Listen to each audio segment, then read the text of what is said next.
Hey everybody, it's your old buddy, Uncle Rich here for Who's Telling the Truth. Guys, this is show number 269, and today's date is July 8th. Nice job, Kurt, I tell you. He's really doing a nice job. And the name of the show is Favored Nation. Now guys, let me be honest with you for a change, right? Are you familiar with the term favored nation? I mean, I never really heard of it before, but our president mentioned it, and guys, he mentioned it on Friday before he got on his helicopter, and as soon as I heard it, my ears perked up because I said, aha! So Trump thinks he's going to lower drug prices. He's going to make it very easy. We're going to become a favored nation. And I said to myself, this is a joke. Does he think all the lobbyists and all the senators and the congressmen that have been bought are all of a sudden going to go to Big Pharma and the insurance companies and say, hey, wait a minute, we want to lower our prices and we want to reduce the level of our profits? Of course not. So guys, at first, I said, you know what? I'm going to rip Trump a new one. But guys, you know what? Maybe I should give him a chance. He said in 2 weeks he would do it. So let's go from last Friday. So today is the 8th. So we got the 7th, the 6th, so the 5th. So 2 weeks from the 5th would be the 19th, right? So anyway, let's give him the benefit of the doubt. And you know what? And guys, I'll tell you what. I'll be honest with you. If Trump can pull this off, I'll jump ship. I'll be a supporter of his because you know why? I'll say, hey, you know what? He can be the best negotiator in the world. But guys, Big Pharma and the insurance companies are not going to give up the money. It's that simple. And if you think they are, you got another thought coming. So we're going to prove our point by playing the very first clip and listen to, and Trump makes the claim. I didn't make it. You can hear it from the horse's mouth. So Kurt, number 02, please. The president said it would be an executive order that would include a favored nations clause. Favored nation. So that whatever the lowest nation is anywhere in the world or company, but the lowest nation or company, then what happens is we will pay that amount. So all right, like I said, I'm going to give him the benefit of the doubt. In 2 weeks, he's going to make a miracle happen, and all of a sudden, the people who aren't able to afford their medicine are going to be able to get it. Thank you, Mr. Trump. But you know what? We're going to hold your feet to the fire. But in the meantime, I'm going to show you some reasons why I don't believe that Trump is going to be able to do it. But you know what? Just for shits and giggles, let's play the clip once more so that everybody can have it indelibly etched in their mind and listen to our dear leader. So Kurt, can you play 2 again, please? The president said it would be an executive order that would include a favored nations clause. So that whatever the lowest nation is anywhere in the world or company, but the lowest nation or company, then what happens is we will pay that amount. Okay, you heard it. You heard it. We'll give him the benefit of the doubt. And maybe we can believe it. But guys, you know what? We always like to have comedy on this show. And Seth Meyers provides us with a good dose with this next clip. So Kurt, number 3, please. They raised the price of their drugs. What are you doing? You can't do that. Sir, we will immediately drop the price down to where it was. Good luck. Can you believe? No. No. Can you believe it? No, but the people that go to his rallies, they believe anything. Doesn't matter. You can tell them 2 + 2 = 5, and if Trump says it, they believe it. Doesn't matter. The truth isn't important. And guys, when it comes to health care, and when it comes to medicine, and when it comes to Big Pharma, what's it always about? It's about the money. It's about the profits. It's about taking advantage of people that need something. Could you imagine making a living exploiting people and taking advantage of? Hey, the Republican Party does it, but Trump's going to make a change. We're going to give him the benefit of the doubt. But with the next clip, you're going to see. And this is a Republican. Guys, this is a Republican congressman who is questioning Big Pharma, and I got to tell you, I got to hand it to him. So there is some bright spots in the Republican Party, and here's one of them. Kurt, number 4, please. There was a shockingly low number of people who were prepared or protected with EpiPen. So you decided to trade the product? No, sir, we committed to investing in the product because we have about over $1 billion over this 8 years to provide access. And how much have you made over 8 years? It is absolutely our largest product, but No, I just said how much you made. You said you invested $1 billion. You know how much you invested, how much did you make? I don't have the You cumulative really? number. So you know what you spent. So you know what you spent, but you don't know how much money you made. Now, if she's CEO of that company, the first thing they should do is fire her. If you don't know what your company's making, adios. You don't deserve to run the company. That's the first thing you want to do as a CEO. What's your profit margin? How much money are you making the shareholders? Honey, you're going to lose your job. You quit. You keep up with that nonsense like that. But you know, what happens is, when you have CEOs that take advantage of people, what happens? You have victims. And guys, we're going to show you some stories of some victims. And I tell you, you're not going to be a happy camper when you see this, because these people died for no reason other than the fact that they couldn't afford their medicine. And they weren't old people. So Kurt, let's see what happens with the victims of high prices. Number 5, please. After her 26-year-old son Alec died in 2017 after rationing his insulin. The only reason Alec was rationing his insulin is because the price over the past 20 years has risen over 1,200%. The price of my son's life was $1,300 a month for insulin and supplies. $1,300 a month for insulin. You might as well point a gun at the guy when you're asking for that kind of money. That's what you were doing. He had to ration his insulin. This is America. We pay more per person for health care than any other country. And we got people that are dying because they can't afford their insulin. I mean, this is what makes me crazy. And, you know, but there's one person who's not going to let Big Pharma and the insurance companies get away with it. And guys, I think you know who that one person is.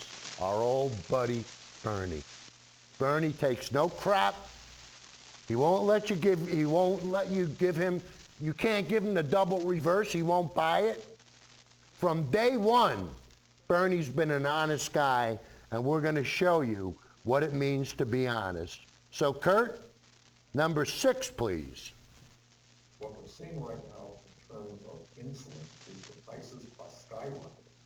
And just coincidentally, major suppliers of insulin seem to be raising their prices at the same exact time. Wow, I wonder why that is. I think you have to be very naive not to believe that there is collusion. You have to be naive and not believe there's any collusion. Ay, ay, ay. Oh, you all right, Kurt? All right, come on back to me. That's close enough. But anyway, guys, the next clip we're going to show you is going to be White House, and he's going to talk about the idea of monopolies and the pricing and the price fixing.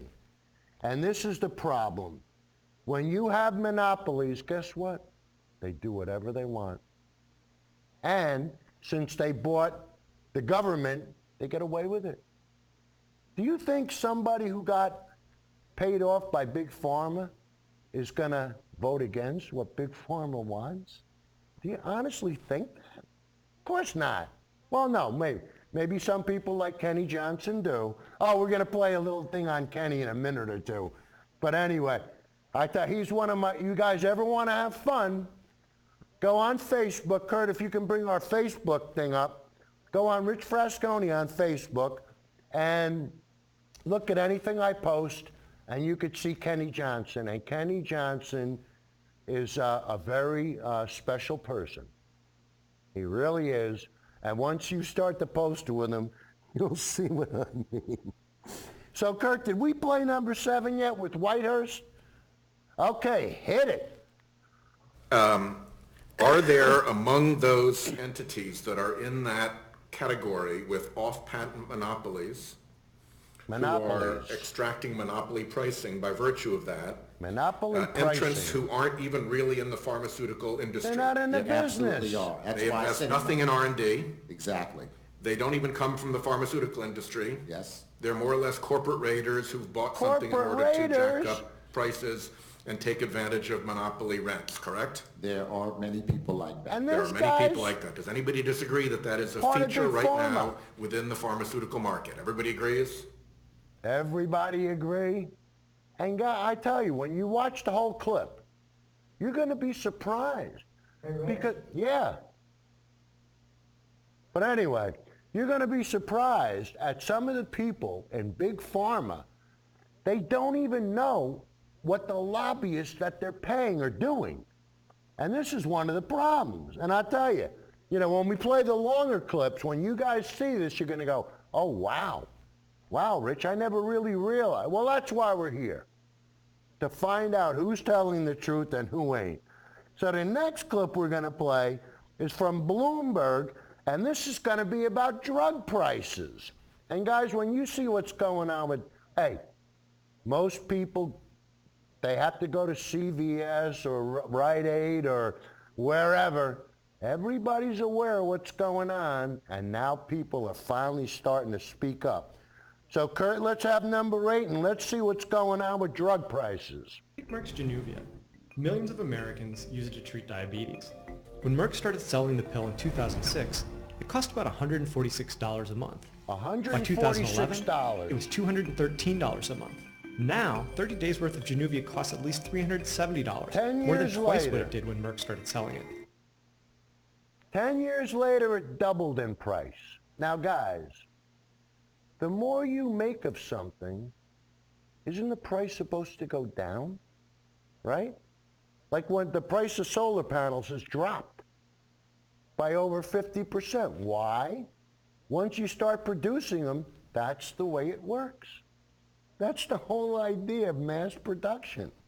But guys, the next clip, we're going to play some stills. And some people get a little confused, like Kenny Johnson. And unfortunately, a lot of times he gets confused because of one thing. And guys, I'll just let the sign do the speaking for me. So Kurt, can you put up still number 9A, please? This is the Church of Christ. I don't know where it is, okay? Now go back, Kurt. The more educated we become, the farther we move away from God. Now, obviously they spelled father like God the Father. But guys, so the more educated we are, the more we move away from God. And guys, our good buddy, Kenny Johnson, I was talking to him and we were talking about the money that Iran got from the United States. And Kurt, you can bring up 9B so people will know that I'm not BSing them. And I'm going to read what, see, it's too big to show, but Kenny wrote in, what did Obama do with Iran? He made a nuke deal where Iran having nukes is just delayed and handing them a plane load of cash. Don't give me this thing about their money. Hyphen, hyphen. Yes, it was their money. Do you give a felon, a known felon, his gun back after he leaves prison? Do you give a pedophile his kids back after he leaves prison? One of the, or both CNN and MSNBC accuses Trump of doing this 4th of July big celebration. Kurt, come back to me. Guys, so what does Kenny do? He makes a statement where he agrees that he got it wrong because I said, Kenny, where did the money come from? Where did Obama get the money? Guys, the money came from the money we seized from Iran when they took the hostages. That money's been sitting in account, and we gave it back to them. It was their money. So Kenny denied it, and then he admitted it. But then what did he do? He makes a stupid assumption of a pedophile with kids and of somebody giving a felon back his gun. Why? To divert from the issue at hand. Because you develop more hate and fear when you talk about pedophiles and felons with guns. Right, Kenny? Right, Kenny? And the third clip, now Kenny's an evangelical, so Kurt, can you put up still number C? And guys, this is some of the stuff Kenny and his friends teaching children the earth is only 6,000 years old, that human beings and dinosaurs lived on the earth at the same time, and that the story of Noah's Ark is true, constitutes intellectual child abuse. Kurt, come back to me. So guys, you can hear it from me, but let's hear it from the humanitarian of the year for the year 2015, from a guy that taught me a lot of this stuff that I've learned. I'm telling you, one of the brightest guys that ever lived. He understands quantum physics. I mean, this guy is sharp when it comes to quantum mechanics, when it comes to theories, and this guy, I'm telling you, he's like an Einstein, but he talks normal. He talks so that a person like me, and maybe even Kenny Johnson can understand. So you know what? We'll play a little clip and we'll see, because we don't want to insult his intelligence. We got to be careful with Kenny. So anyway, so Kurt, can we have clip number 10, please? We shouldn't offend religious beliefs by requiring kids to understand reality. That's child abuse. And if you think about it, teaching kids or allowing the notion that the earth is 6,000 years old to be promulgated in schools is like teaching kids that the distance across the United States is 17 feet. So guys, that's how big a mistake it is. To tell somebody that the earth is 6,000 years old as opposed to the 4 billion plus years we are. But it's like making a mistake that the length of the United States is 17 feet. Now, guys, I gotta admit, even Lawrence Krauss makes mistakes. And a mathematician wrote in and he said, Lawrence, you're wrong. He said, actually, it's more like 22 feet. So Kenny, see if you got a tape measure, and if it's longer than 20 feet, you're in San Francisco, kid. But guys, you know, we need a sense of reality. And sometimes the people, I'm telling you, sometimes the Republicans, and we're going to play a clip from the Young Turks.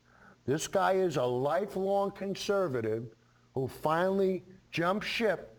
And when you hear why, I'm telling you, you know, I almost feel sorry for this kid because he really was indoctrinated, and to the point where I think my wife's calling me, or anyway, but he was indoctrinated to the point he lived on an army base with his father. His mother was an alcoholic. He's got 3 brothers that think like white nationalists. But you know what? He became an atheist. And why did he become an atheist? He went to college. So we're going to play this little clip and we'll see why some people will change and what will make them change. So Kurt, number 11, please. I became an atheist in college, and this is 2008, so I was looking at like certain atheists on YouTube, and I saw you openly questioning the veracity, the historical claims of Jesus Christ. Right. And I was like, wow, this is really taboo. Guys, you know, if you've been watching the show, you know. I went to Catholic grammar school, St. Matt's, Hastings-on-the-Hudson. Even went to Stepinac, Archbishop Stepinac for 2 years. And finally, the reason why I became an atheist, I thought Jesus was a real guy. I never questioned it. Nobody ever questioned it. And you know what, guys? The one thing we never did, we never read the Bible. Never. All the good stuff. You know, like the Sermon on the Mount and the thing with the guy that helps the other guy, you know, all the good stuff. But we didn't sit, hey, if people start to read the Bible, guess what? They're going to become an atheist. And I'm telling you, that's what'll happen. All right, but now we're going to go back to the beginning of the show where we played the full clips. And we're going to start again with Mr. Trump. And guys, like I said, he's got 2 weeks. We're going to give him the benefit of the doubt. We're going to stay on top of it. And we're going to see just how good a negotiator our dear leader is. Guys, you heard him before. He's the best negotiator that ever negotiated. Now we're going to find out. But don't be too disappointed if things don't work out. Because what will happen is the more people find out how incompetent this guy is. Oh, and if anybody saw what the ambassador from from England, what he said about Trump, he's incompetent, he's uneducated. Yeah, might as well call him a stupid dope. But anyway, hey, that's his opinion. He's dealt with him. I haven't. I've only seen the videos. But guys, I can have as much fun as anybody else, and we'll prove it with the first clip. Number 21, Kurt. Tonight, President Trump says relief is coming for rising drug prices. As he left the White House today, he said the action would come in about 2 weeks. 2 weeks. The president said it would be an executive order that would include a favored nations clause. Favored nation. So that whatever the lowest nation is anywhere in the world, or company, but the lowest nation or company, then what happens is we will pay that amount.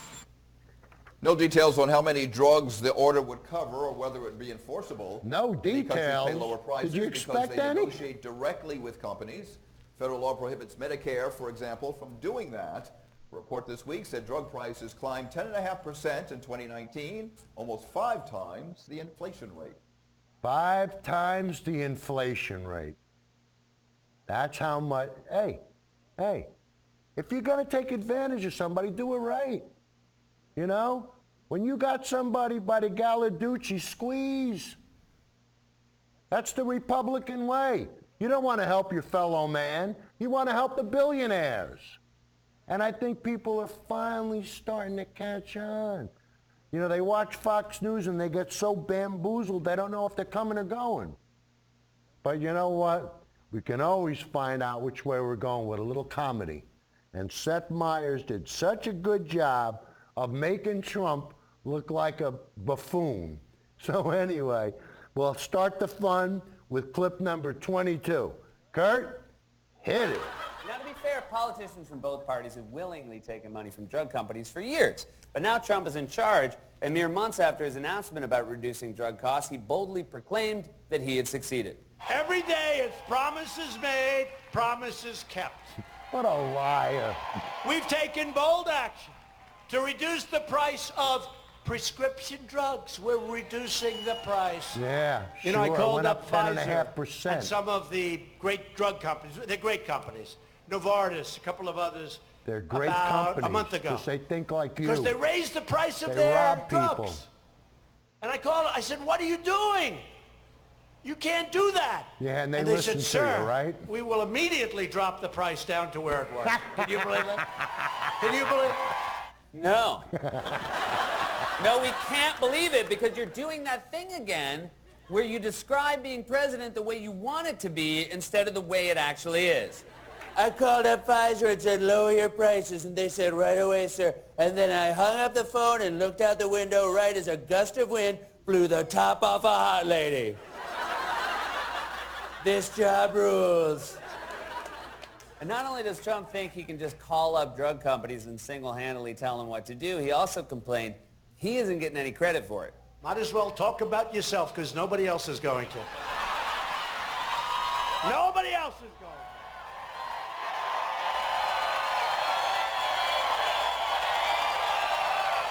Nobody else. I'm sorry, do you really think people aren't talking about you enough? The only people not talking about you are those undiscovered tribes in the Amazon. And even they feel something eerie in the wind. You guys, I feel like we should go deeper into the rainforest. This is just a hunch. Just a hunch. And before Trump's proposal even went into effect, he was already telling his supporters that drug costs were decreasing. We signed a bill. Prescription drug prices are going to come tumbling down. Tumbling down. So, hopefully you don't need prescription drugs, but if you do, you're going to get them a hell of a lot cheaper because it's going this way. That's the president's finger telling you that prices are going down, or maybe that you can get the same drugs much cheaper in Mexico. But who? Who are you going to believe, the president's finger or the facts? So guys, who are you going to believe? The president or the facts? Well, that's why we call the show Who's Telling the Truth? So we could find out what the facts really are. So now we'll play part 2, and I'm telling you, as we get into it, you're going to go, I never realized, wow. But anyway, Kurt, let's have number 23, part 2, it's set. But who? Who are you going to believe, the president's finger or the facts? Bitter pills this new year for Americans taking prescription drugs. 60 companies raised prices on almost 300 drugs in the first 2 days of the year. The first 2 days, they couldn't even wait a week. That's how little shame these drug companies have and how little regard they have for our president. I called them up and I said, lower your prices. And they said, new phone, who dis? And then I looked out the window just after a gust of wind blew a turtleneck onto a hot lady. Now, during his State of the Union address, Trump also mentioned that people in other countries pay much less for prescription drugs than Americans, and he's right. But judging by how at least one powerful senator reacted to that, we probably shouldn't expect to see much change on that front from Republicans either. I am asking Congress to pass legislation that finally takes on the problem of global freeloading and delivers fairness and price transparency for American patients, finally. Thank you, Mr. President. Look how sad Mitch McConnell is. Looks like he just found out who won the Civil War. Who? Oh. Who? Was it close? But I guess we shouldn't be surprised that McConnell had that reaction, because in 2018 alone, he racked up almost $1 million from the insurance industry and over $500,000 from the pharmaceutical and health products industry. And that's why when someone promises to lower the cost of drugs, even if they're lying, the truth is that your senator can't even smile. So he took over $1.5 million from Big Pharma and from the insurance companies, and guess how he's going to vote? Uncle Joe, hey, I didn't even mention Uncle Joey's name all last show. Uncle Joey, that's a tough question, but after they paid him $1.5 million, which way do you think he's going to vote? Think about it now, Joe. Think about it. And guys, the next clip we're going to play is from a Republican. And guys, growing up, my son had allergies to nuts, tree nuts.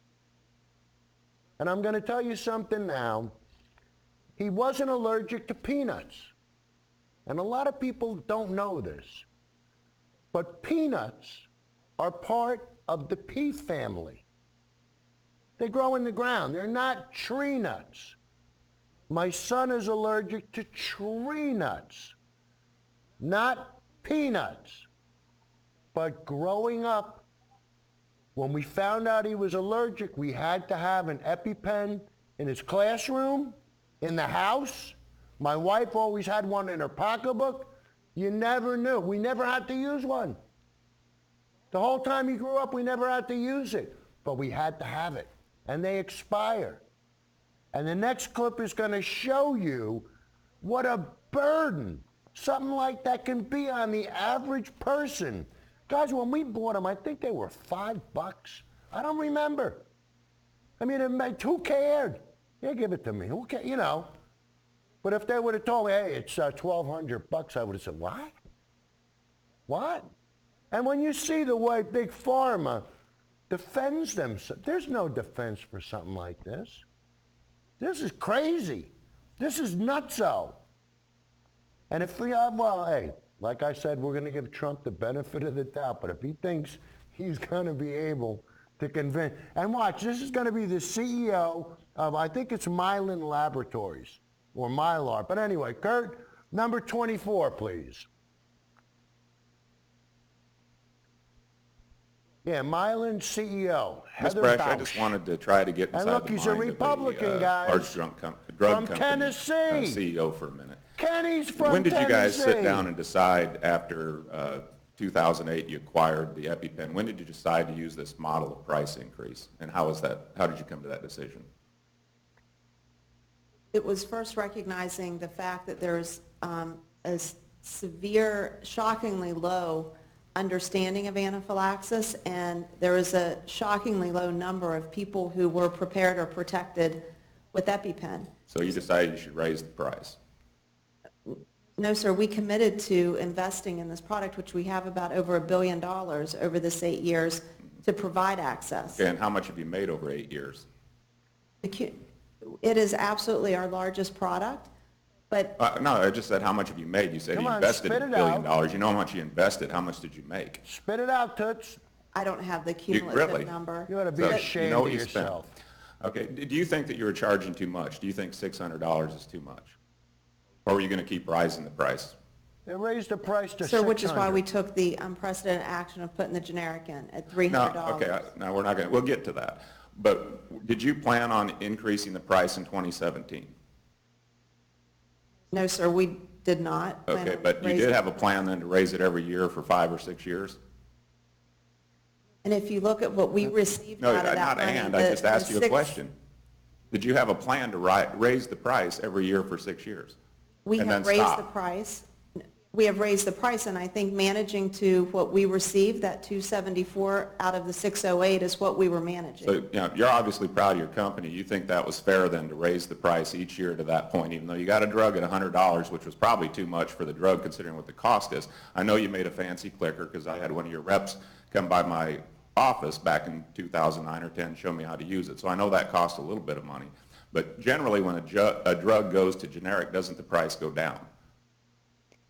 Which is why we dropped it to $300. Only after you jacked it up to $600. It's like if I go buy this tie and they say it's $600, but we're going to sell it to me for $300, that doesn't make it worth $300. You fixed the price on the drug, and now you know. When did you know you were going to release the generic? We announced it several weeks ago. Okay, but when did you know as a company? I mean, you knew it was coming. You got a gentleman sitting next to you. It takes months, maybe years.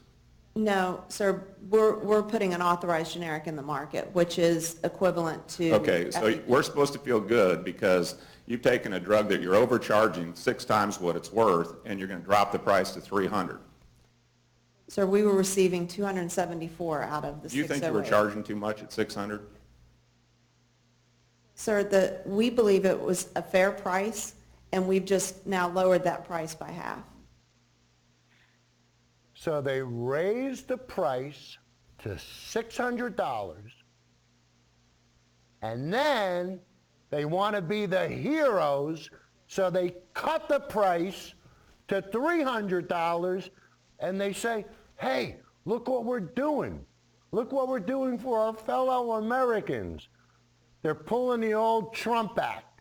They start the fire, and then they put the fire out, and they claim to be the heroes. I mean, it's like the same thing Trump did with the tariffs. He put the tariffs on, everybody went berserk, and then he kind of eased them, and he became the hero. And this is the time, hey, hopefully, everybody is able to understand that we've been had. When Trump got elected, we've been had, and I tell you, the next clip is on the victims. And these are people that couldn't afford what Big Pharma was charging. And this is sad, but this is what we're dealing with. And this is the greed of America. This is the problem. So, Kurt, let's prove my point with number 25, please. Minnesota Attorney General Keith Ellison wants to lower the price of prescription drugs. He's hoping that a new citizens task force will help make that happen. Ellison was at the Capitol today sharing stories of Minnesotans who have had to ration or skip drugs because they couldn't afford them. As Esme Murphy shows us, many of their stories focused on the soaring price of insulin. Nicole Smith Holt has been an outspoken advocate for lower prescription drug prices after her 26-year-old son Alec died in 2017 after rationing his insulin. The only reason Alec was rationing his insulin is because the price over the past 20 years has risen over 1,200%. The price of my son's life was $1,300 a month for insulin and supplies. Chrissy Keene understands. Risen She's in the same 1,200%. position. Her husband has been cutting his insulin in half because of the price. The cost of my husband's 3-month insulin refill is $2,200. $2,200? And the exact same medication in Canada is $500. The impact is devastating. It's been awful. It's a stressful thing that we deal with every day, sleepless nights. My husband is ill quite frequently, so it really impacts our lives drastically. And it's not just diabetes. Elisa Clemens suffers from lupus. This is not Republican. This is not Democrat. This is a people problem. Minnesota Attorney General Keith Ellison is forming an advisory task force aimed at lowering pharmaceutical drug prices. These folks literally cannot afford their lives, and this should never happen in our Minnesota or the United States. The Attorney General's office is currently accepting citizens' applications to the task force on their website. We have a link at WCCO.com. Now, Minnesota currently has a federal lawsuit pending against 3 different manufacturers of insulin. The concern about increasing drug prices is bipartisan. President Donald Trump has demanded price cuts, and Senator Amy Klobuchar has authored legislation which will require insulin makers to lower costs if they don't voluntarily agree to do so. All right, Esme, thank you. So they might lower their costs if they're made to. Can you imagine this? Can you imagine this? I mean, and it's such a good thing that we have somebody like Bernie. I mean, somebody who understands and who is able to speak English, speak American to us and tell us how we're getting screwed. And guys, you know, a lot of times people don't want to hear it, but it's gotten to the point where you have to hear it. I mean, we just can't get away from it. This is nonsense. This is not the way you run a country. This just ain't the way it's done. So let's see what Bernie has to say with clip number 26, please. Who do you blame for these insulin price hikes? Who do you blame? In the last 25 years, the pharmaceutical industry, major companies have been fined some $35 billion for collusion, for fraud, and Collusion, fraud, they've been fined what we're seeing right now $35 billion. in terms of insulin is the prices Not are for being nice, skyrocketing. guys. And just coincidentally, it happens that the three Coincidentally. major suppliers of insulin seem to be raising their prices at the same exact time, at the same level. So I think you have to be very naive not to believe that there is collusion. We got millions of people in this country who are suffering, tens of millions, who are suffering from diabetes. 6 million use insulin. We are spending a fortune on the product. It is rising rapidly. Companies are making incredible profits while people cannot afford the medicine. Right now in my state of Vermont, people go across the border, buy the exact same medicine they can buy in Vermont. They're getting it there for 50%, 60% lower prices. If those products can come in, they're the exact same products made by the exact same companies.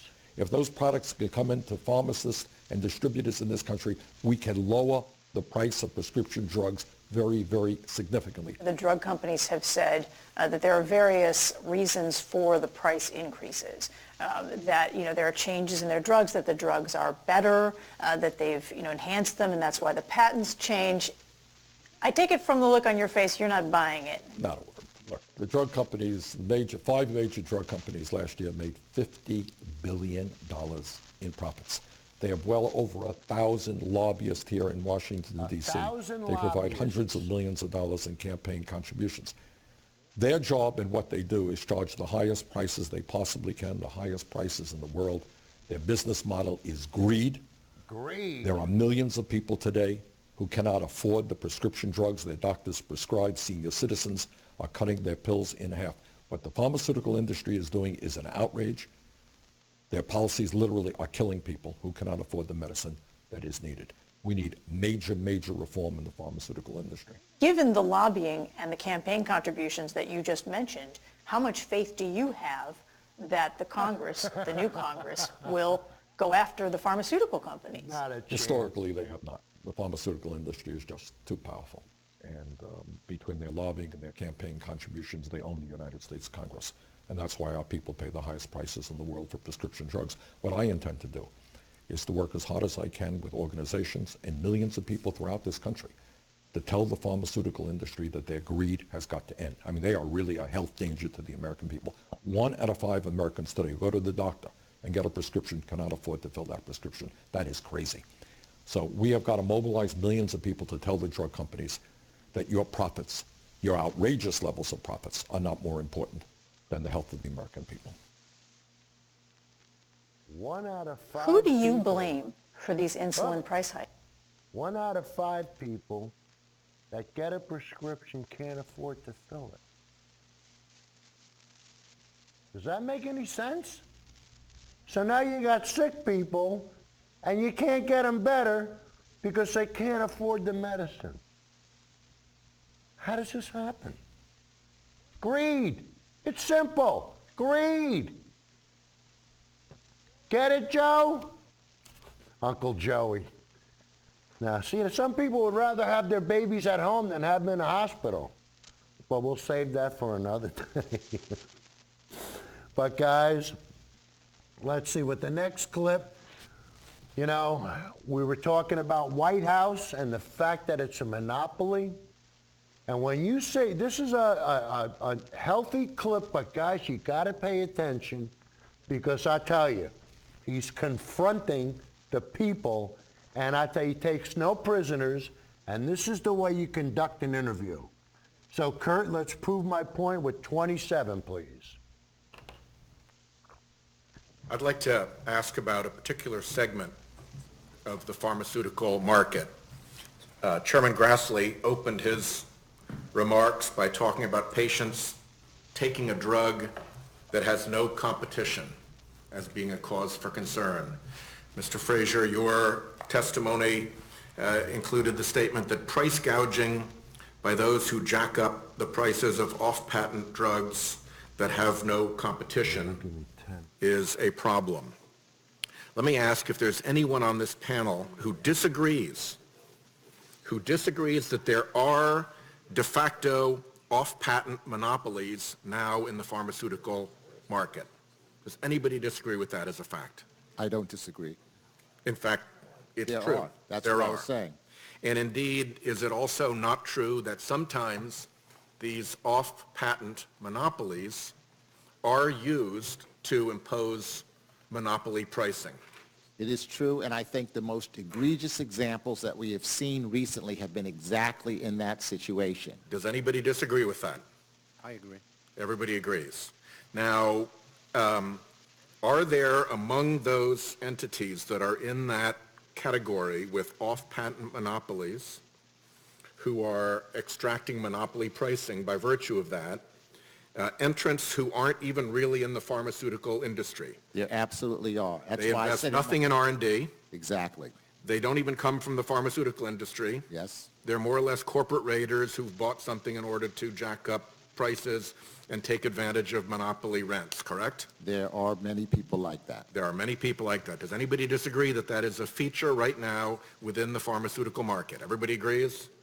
And I would add also, Senator, that they are not allowed to be part of the Pharma Association. So here's the problem. It is not difficult, in my view, as a lawyer of many years and a prosecutor of many years, to prove the existence of a monopoly.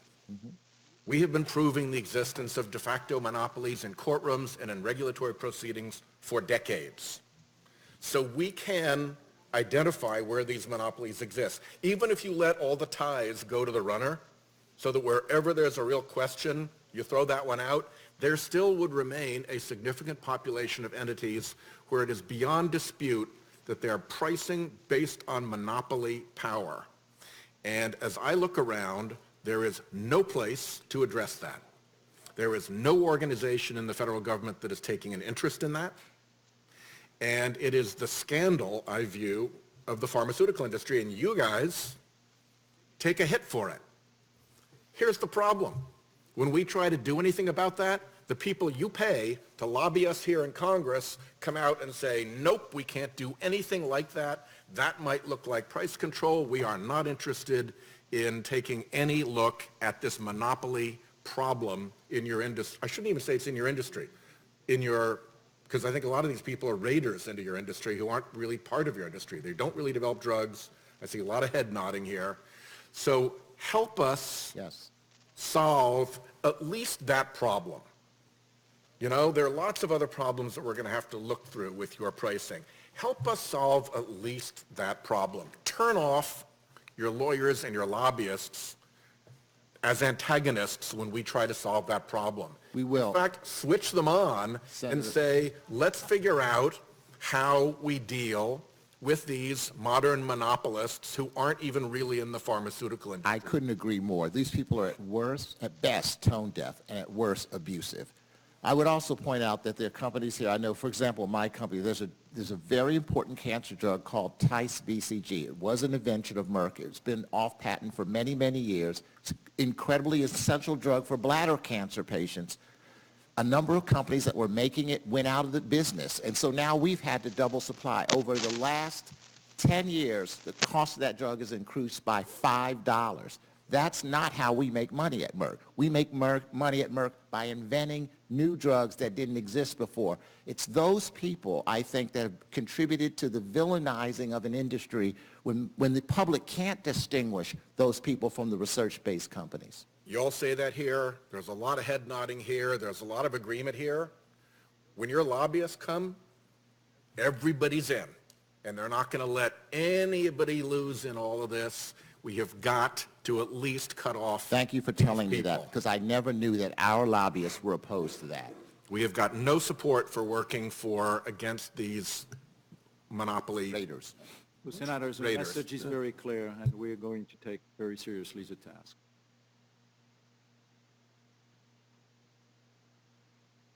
what your lobbyists are doing. Is that possible? The guy said he worked for Merck.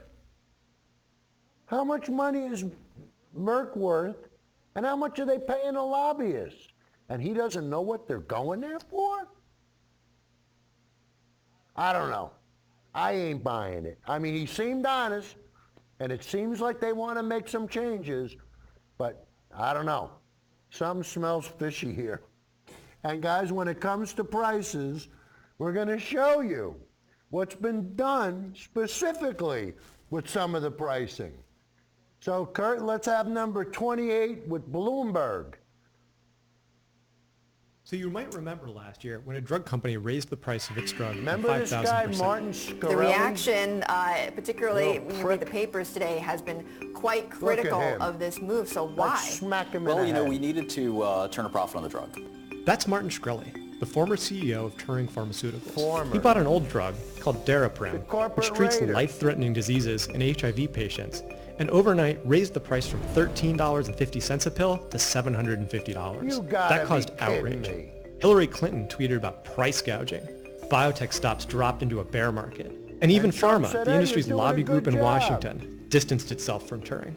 But raising prices is actually pretty common in the industry. Take Merck's Januvia. Millions of Americans use it to treat diabetes. When Merck started selling the pill in 2006, it cost about $146 a month. By 2011, it was $213 a month. Now, 30 days worth of Januvia costs at least $370, more than twice what it did when Merck started selling it. Adjust for inflation, and we're still seeing a massive increase.